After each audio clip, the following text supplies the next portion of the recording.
6 أشهر من مقتل بائع السمك محسن فكري طحنا داخل شاحنة لجمع النفايات في مدينة الحسيمة شمال المغرب، ما زالت الاحتجاجات والتي يطلق عليها تسمية الحراك الشعبي في منطقة الريف ما زالت مستمرة حتى اللحظة، وقد توجت اليوم بمسيرة حاشدة للتعبير عن استنكار أبناء المنطقة من تصريحات الأغلبية الحكومية والتي خونت الحراك واتهمته بالنزعة الانفصالية.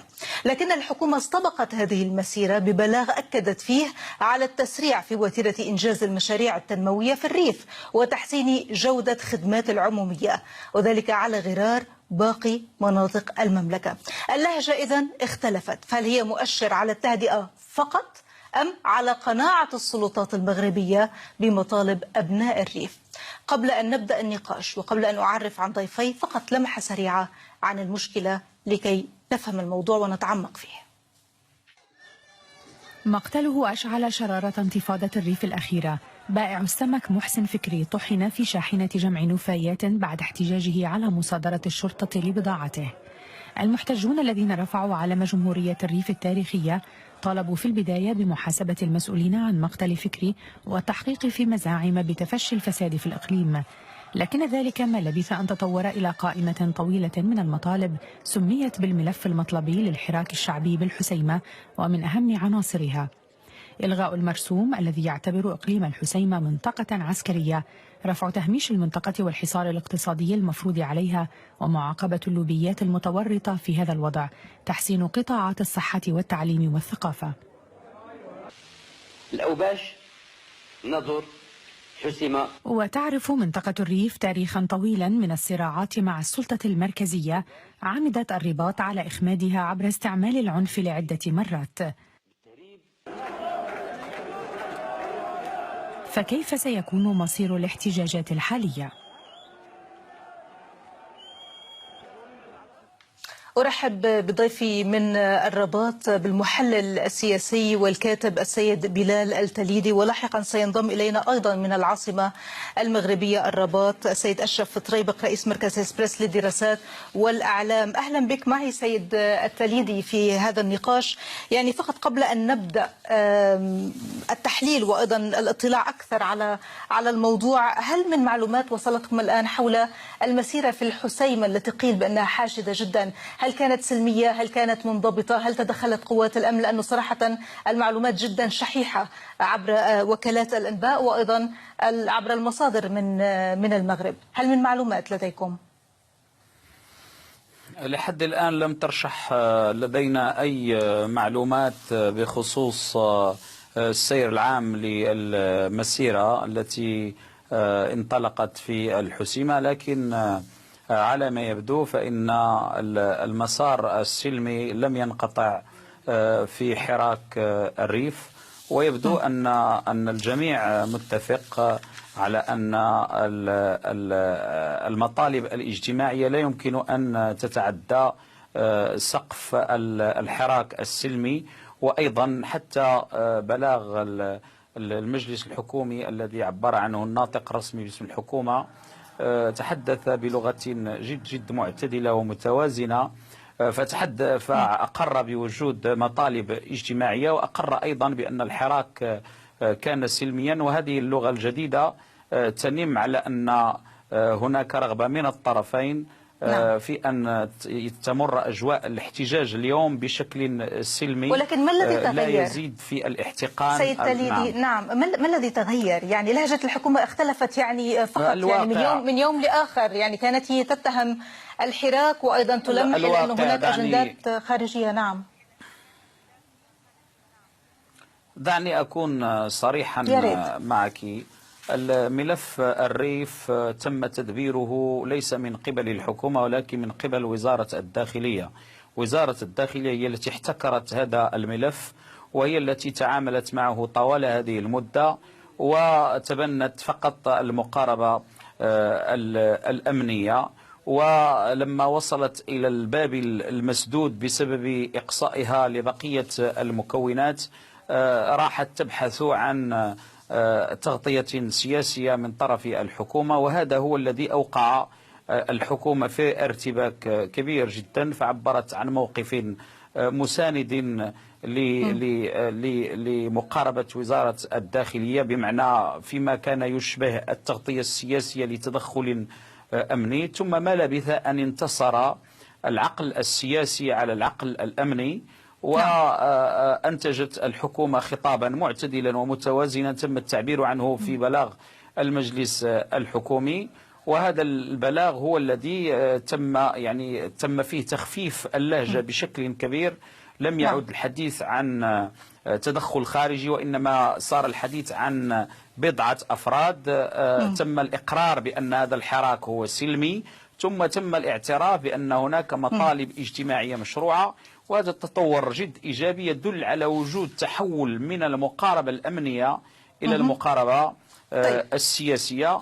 وهذا أظن بأنه هو نقطة، يعني هو العلامة، هو نقطة بدء المسار الصحيح في التعامل مع الملف. هو ربما قد يكون بدء المسار الصحيح للتعامل مع هذا الملف، وربما يطرح المزيد من الأسئلة حول يعني عمق الخلافات، وهل من السهولة بمكان يعني أن يتم الإيقاع بالحكومة ورئيس الحكومة، إذا كنت تقصد بأن وزارة الداخلية هي من يعني ورطت رئيس الحكومة وأقحمته في هذه المسألة. أرحب بضيفي السيد أشرف طريبق، رئيس مركز إسبريس للدراسات والأعلام. يا هلا بك. كنا نتحدث أنا والسيد بلال التليدي عن يعني أولا المعلومات الواردة عن الحسيمة، يبدو أنها جدا شحيحة الآن، وأيضا عن بلاغ المجلس الحكومي لموضوع حراك الريف. اللهجة اختلفت فجأة يعني من التنديد به ومن اتهامه بأنه يتبع لأجندات خارجية ربما إلى يعني الوعود بالتسريع ب يعني جميع المشاريع التنموية. هل لفت نظرك هذا البلاغ، بلاغ المجلس الحكومي، ومن وجهة نظرك لماذا اختلفت اللهجة فجأة؟ أشكرك سيدة ديما. فيما يتعلق بحراك الريف وما نتج عنه من بلاغ للمجلس الحكومي الذي تغير في آخر لحظة بناء على ما وقع، لأنه سياسة تخوين هذا الحراك سياسة أمنية بامتياز، وقد حاول وزير الداخلية المعروف بطريقته لتدبير هذه الأمور أن يعطي تقريرا أعتبره مملوءا بالمغالطات الأمنية في محاولة لتخوين هذا الحراك وإلصاق تهمة تبعيته لأطراف خارجية.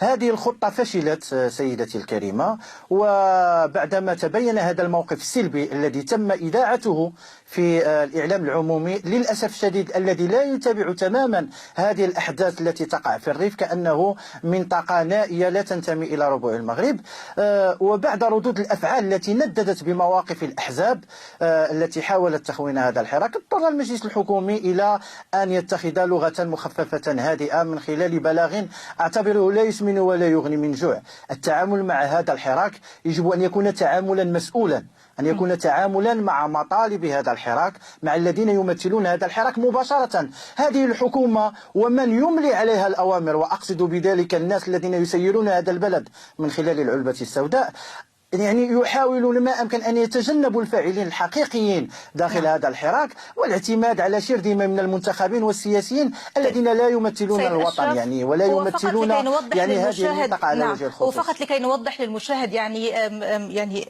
الذي ليس موجود بالمغرب خارج المغرب، عندما نتحدث أن وزارة الداخلية كانت تخطط لشيء والحكومة وقعت في الفخ وبعد ذلك صحت هذا الخطأ والآن تعتبر الحراك سلمي، ما الفرق بين ألا تتبع وزارة الداخلية للحكومة؟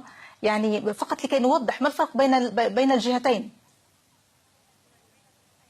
العارف بالشأن السياسي المغربي يعرف تماما أن وزارة الداخلية لا تتبع الحكومة، هي كمكون من مكونات الحكومة أي نعم، لكنها للأسف الشديد وزارة يعني يختار لها الملك من يعينها خارج دائرة النسق السياسي تماما. ليست وزارة الداخلية فقط بل عدد من الوزارات، هناك الأمانة العامة للحكومة، وهناك بعض الوزارات القوية جدا حتى لو كان ممثلوها ينتمون إلى الأحزاب السياسية فهم ينتمون إلى دائرة القصر. يعني تحديدا وزارة الداخلية تعمل بمنطق آخر، وقد شاهدنا ذلك في الحكومة السابقة للسيد عبد الإله بن كيران عندما كانت تتفق وزارة الداخلية مع وزارة المالية ويصدران بلاغا يعني ليس بعلم رئيس الحكومة تماما، وكلنا تتبعنا ملف تجزئة خدام الدولة عندما حاولوا أن يدافعوا عن أنفسهم. هذه سياسة البلد، بمعنى السياسة الأمنية والسياسة الخارجية مفصولتان تماما عن عمل الحكومة، ورئيس الحكومة لا يقدم فيها شيئا ولا يؤخر.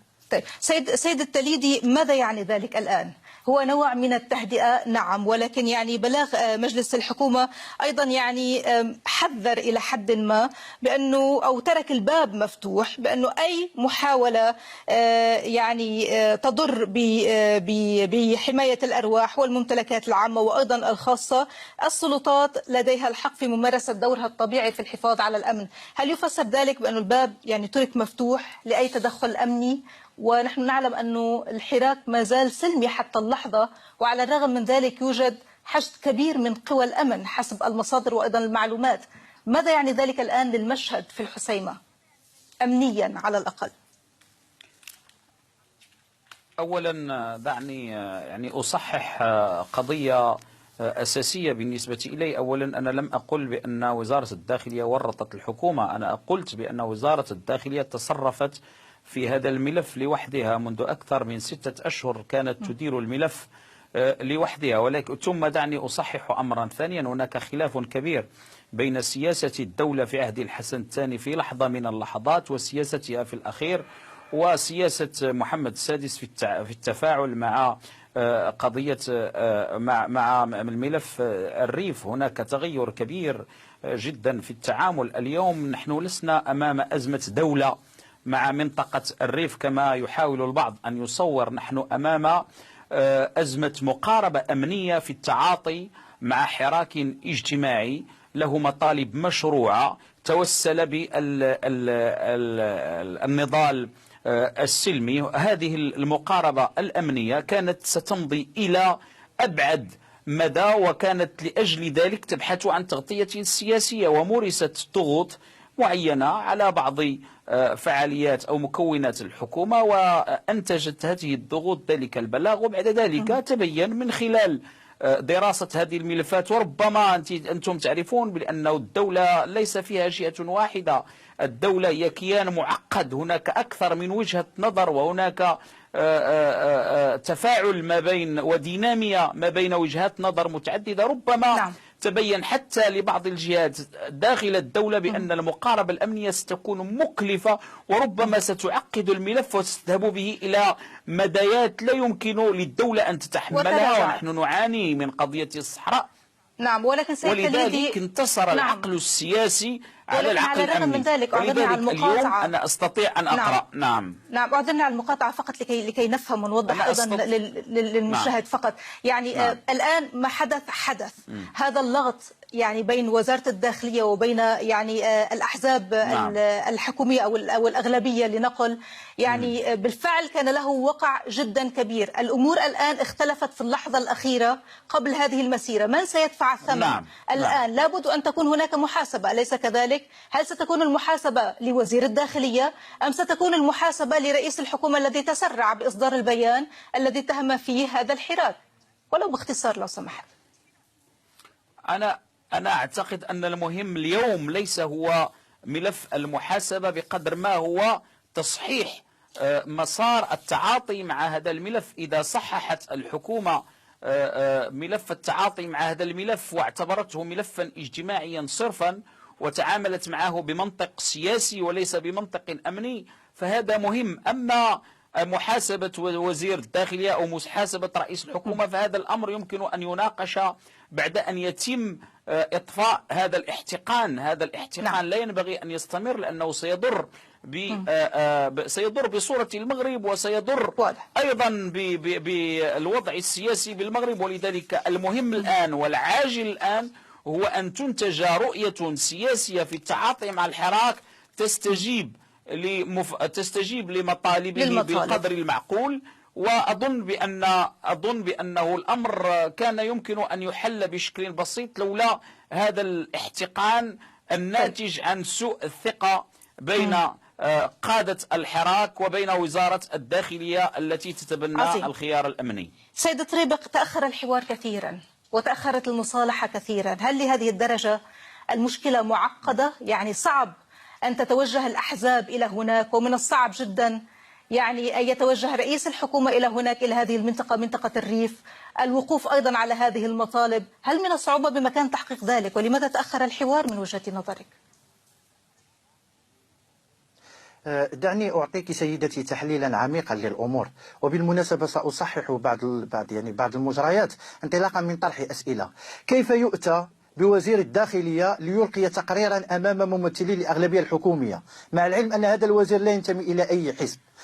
كيف وقع ممثلو الأغلبية الحكومية بلاغا؟ هل هو بلاغ انطلاقا من إرادتهم الذاتية أم طلب منهم إصدار بلاغ معين يندد ويحاول أن ينتقد الوضع الذي يقع داخل الحسيمة؟ الأمر الثالث سيدتي، هناك وزراء خارج سلطة رئيس الحكومة، وهذا الشيء كان في حكومة عبد الإله بن كيران، فما أدراك بحكومة يرأسها سعد الدين العثماني. لا أحد سيحاسب وزير الداخلية، ولا أحد سيحاسب وزير التربية الوطنية، ولا أحد سيحاسب وزير الفلاحة. هؤلاء وزراء سلطتهم تتعدى تماما سلطة رئيس الحكومة. أعود لأتكلم عن الحوار التي تكلمت عن تأخره.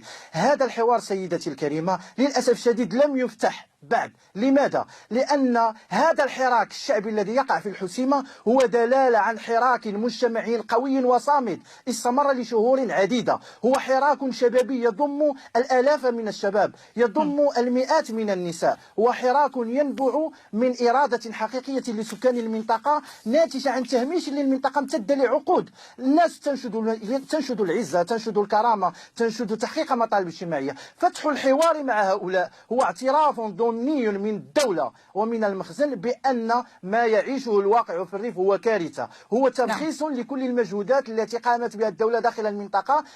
سيعتبر المتتبعون والمحللون أن هذه الإجازات لم تعد كافية. لذا أنا أؤكد نحن الآن في محطة اختبار. هم يريدون أن يطفئوا هذا الحراك بدون تقديم مطالب تتعدى السقف الذي تريد تقديمه الدولة. هم يتكلمون عن برنامج تنمية يسمى الحسيمة منارة المتوسط، ويقولون بأن هناك مشاريع تستمر، لكن في الحقيقة مطالب هؤلاء تتعدى ما سطر داخل برامج التنمية.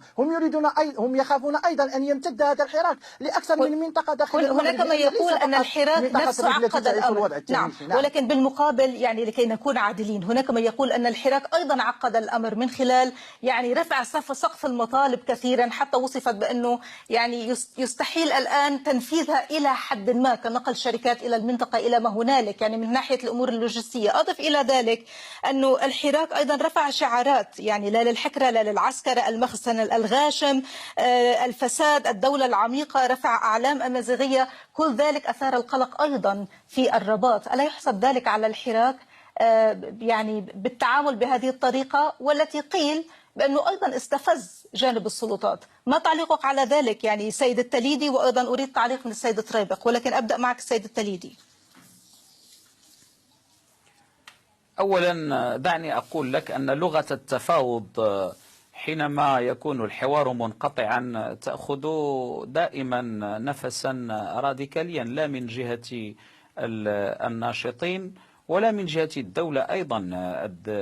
فلذلك أنا لا أكترث كثيرا بهذه اللغة التهديدية أو اللغة التصعيدية، لأنها في جوهر الأمر لا تعدو أن تكون ممارسة لنوع من الضغوط من أجل إجبار الطرف الآخر إلى الجلوس للحوار والاستماع إلى مطالبه الحقيقية. اليوم يبدو بأن الأمور بدأت تأخذ مسارا آخر. في الستة أشهر الماضية رأينا حوار الطرشان الذي أنتج هذه اللغة التصعيدية من الطرفين، وما بحث وزير الداخلية عن تغطية سياسية من طرف أحزاب الأغلبية إلا سعيا من أجل إكساب لغة التصعيد التي يعتمدها عمقا وعنوانا سياسيا. اليوم أظن بأنه إذا وقع الحوار الحقيقي فهذه اللغة التصعيدية ستتراجع وستحضر المطالب المعقولة التي يمكن أن يستجاب لها. وأيضا الذي يهم في هذه المرحلة هي أن ينظر إلى هذه المطالب ويتم إنصاف هذه المنطقة التي تعاني قدرا من التهميش، وأن يتم المواطن أن يشعر بالكرامة، وأن يشعر أيضا بالمساواة مع المناطق الأخرى التي تأخذ ربما حظا أكبر من حظ هذه المنطقة. اللغة ما الحاجة الآن ملحة إلى حوار حقيقي بالطبع. تتراجع فيه اللغة التصعيدية التي أحيانا تتجاوز حوار ومصالحة هو الأهم. سيدة طريبق، نعم سيدة طريبق، أريد تعليقك على هذه الانتقادات للحراك. يعني أين نجح الحراك حتى الآن وأين أخطأ، وما الذي تتوقعه بعد يعني لغة التهدئة الآن؟ دعيني سيدتي أن أقول لك هو أن هذه الشعارات التي يرفعها هذا الحراك هي شعارات رفعت في حراك 20 فبراير في 20 فبراير 2011، وارتفعت أكثر من هذه الشعارات المطالبة بتعديلات على المستوى السياسي وعلى المستوى الدستوري وعلى المستوى الاقتصادي والاجتماعي وآخره. ماذا نتج عن ذلك؟ نتج عنه خطاب الملك في 9 مارس. هنا أقول إذا كانت هذه الشعارات المرتفعة مقارنة مع شعارات احتجاجية أخرى في مناطق أخرى، لأن هناك العديد من المناطق تعرف احتجاجات، هناك الكثير من الفئات الاجتماعية التي تحتاج يوميا بالرباط، لماذا لا يفتح باب الحوار معها؟ لماذا لا تتخذ قرارات من أعلى سلطة في البلاد من أجل زيارة هذه المنطقة، من أجل الاستماع إلى مطالب هؤلاء المواطنين؟ هؤلاء مواطنون مغاربة. أنا عملت بمنطقة الريف وأعرف صدق هؤلاء، وأنا أناصرهم في هذه القضية لأنهم صادقون في مطالبهم، وما يتكلمون عنهم من تخوين ومن دعم خارجي مجرد هراء. نحن نعرف جميعا أن عائلات عديدة من الريف هي عائلات يعني تنتمي إلى الجالية المغربية بالخارج، ومن حقها أن تدعم عائلاتها وتساعدها ماليا واقتصاديا واجتماعيا، ليس العيب في ذلك. لذا أقول بأن هذا الحراك لن يسكت ولن يخفت إلا إذا فتح حوار حقيقي، ليس من طرف وزير الداخلية، من طرف السياسيين الحقيقيين ومن طرف الممثلين الحقيقيين. وماذا عن العاهل المغربي؟ لديهم من الشرعية والمصداقية. ماذا عن العاهل المغربي؟ يعني كانت هناك توقعات أنه سيتجه إلى هذه المنطقة، ولذلك الحشود الأمنية ليس فقط يعني تحسبا لأي طارئ أمني بهذه المسيرات، بل أيضا تحضيرا لزيارته.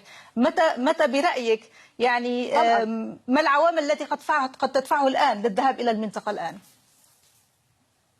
هناك مسؤولون يعني في محيط الملك يحاولون أن يتدخلوا ويظهروا مهاراتهم في إطفاء هذا الحراك بلغة أمنية أو بلغة سياسية أو بلغة ملتوية، لكني أعتقد أنهم سيفشلون إذا لم يقع تدخل من أعلى سلطة في البلاد، إذا لم يقع تدخل من أناس لهم مصداقية في احترام مطالب المواطنين وتوقيع محاضر معهم. لا أعتقد أنهم سينجحون في هذا الأمر. لا ننسى سيدتي أن عسكرة الريف هي إشارة خطيرة جدا، هي إشارة إلى العهد الذي عرفه الريف بعد الاستقلال والتدخلات الأمنية العسكرية التي قامت بتعذيب عدد من المواطنين والنكاية بعدد من الأسر واغتصاب عدد من النساء. هل سينتهي ذلك بعد تهدئة اللهجة؟ هذا ورد في محاضر لجنة الإنصاف والمصالحة. نعم. سيدة طريبق، هل سينتهي ذلك؟ يعني هذه المظاهر الأمنية ستتوقف الآن بعد تهدئة اللهجة من قبل الحكومة أم ما الذي نتوقعه باختصار شديد لو سمحت؟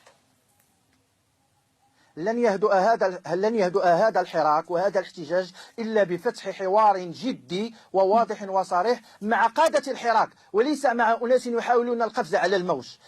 سيدتي الكريمة، هذا الحراك هو حراك سلمي شجاع، يحاول أن يتجاوب مع مطالب الساكنة ويحاول أن يكون ديمقراطيا حرا في دولة يجب أن تتميز بالديمقراطية واحترام حقوق الإنسان. سيد التليدي، كان هناك بعض الحديث أنه مخاوف يعني قبل موسم عودة المهاجرين إلى شمال البلاد أو المغتربين مما قد يعطي للحراك بعدا قويا. هل تتوقع التهدئة قبل يعني موسم عودة المغتربين والذين معظمهم من أبناء الريف يعني والذين سينضمون إلى هذا الحراك؟ هذا هو المتوقع.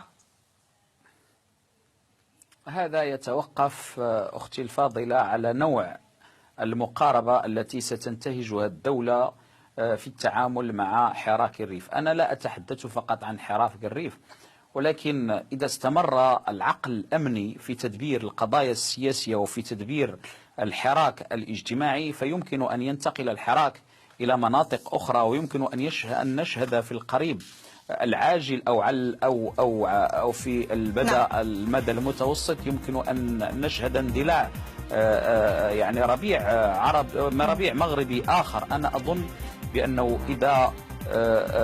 إذا تعقلت بعض جهات الدولة وتم الانتصار للغة العقل والمنطق وعاد السياسي، عودة السياسي مهمة، لأنه بعد حكومة بن كيران بدأ البعد السياسي يغيب ويطغى البعد الأمني. إذا عاد السياسي فيمكن أن يتم تدبير الملف بشكل صحيح. شكرا لك السيد بلال التليدي، أعذرني على ضيق الوقت. السيد أشرف طريبق، أشكرك على هذه المشاركة معي وعلى هذه الآراء القيمة أيضا.